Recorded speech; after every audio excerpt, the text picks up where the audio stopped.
para nos dar conta da mensagem deste ano, um cineasta, um realizador e também um diretor da Sociedade Portuguesa de Autores, Fernando Lopes.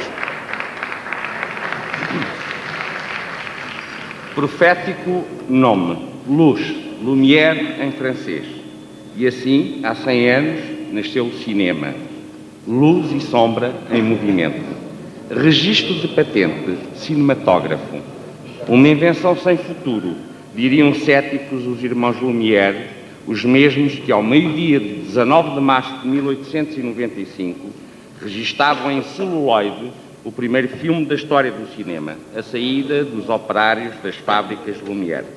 Nasciam nessas voltas de manivela os novos autores deste nosso século XX, o da sétima arte. Mas o cinema é também uma indústria, diria décadas mais tarde André Malraux. O cinema é uma indústria terrivelmente cara, diria o mesquinho ditador Salazar, não contente com a censura, a António Lopes Ribeiro. E talvez por esta maldição do ditador, incapaz de compreender que um país que não cria e fabrica as suas próprias imagens é um país que não existe, é que Portugal enfrenta, no limiar do século XXI, as autoestradas eletrónicas em tão precárias condições. O problema do cinema português é igual agora como era antes do 25 de Abril, num aspecto. O cinema não se faz sem dinheiro e o cinema é uma indústria cara.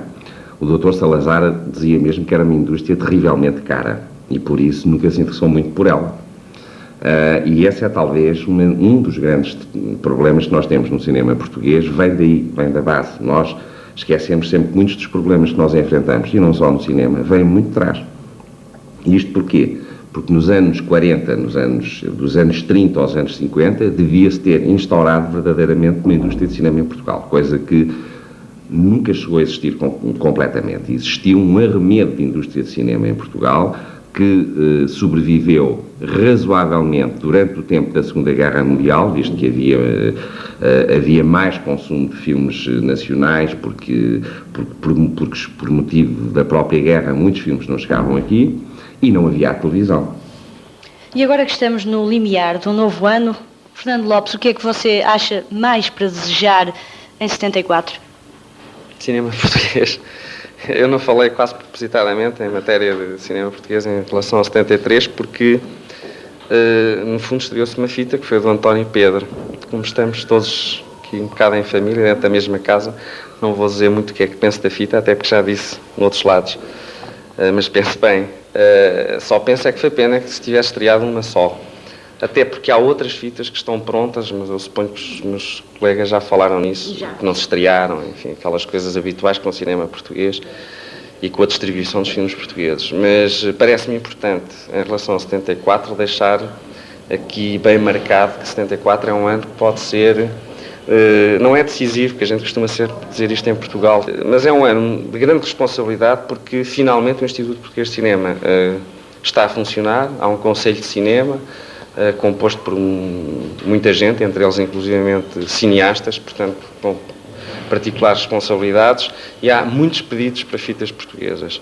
As imagens e os sons são hoje matéria prioritária das potências económicas e políticas, batalha tecnológica e cultural, mas também matrizes de afirmação de uma língua e de uma identidade próprias, de uma impressão digital. No vasto universo a que pertencemos, podemos comungar em uníssono nos sonhos e emoções comuns, mas não podemos perder aquilo que nos é particular, específico e único. Por isso, precisamos das nossas próprias imagens e sons.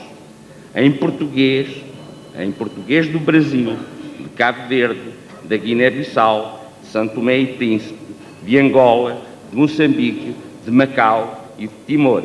As imagens e os sons têm autores, homens e mulheres que quiseram e vão querer compartilhar connosco grandezas e misérias, plasmadas em filmes que são o testemunho a 24 imagens por segundo da nossa passagem pelo mundo. Os horizontes que se apresentam àqueles que querem fazer filmes em Portugal são muito limitados. São limitados financeiramente, e são limitados até em termos de mercado, porque o mercado, entretanto, em Portugal, o nosso mercado próprio, reduziu-se consideravelmente. Temos hoje menos salas do que tínhamos, somos mesmo o país da Europa que tem menos salas.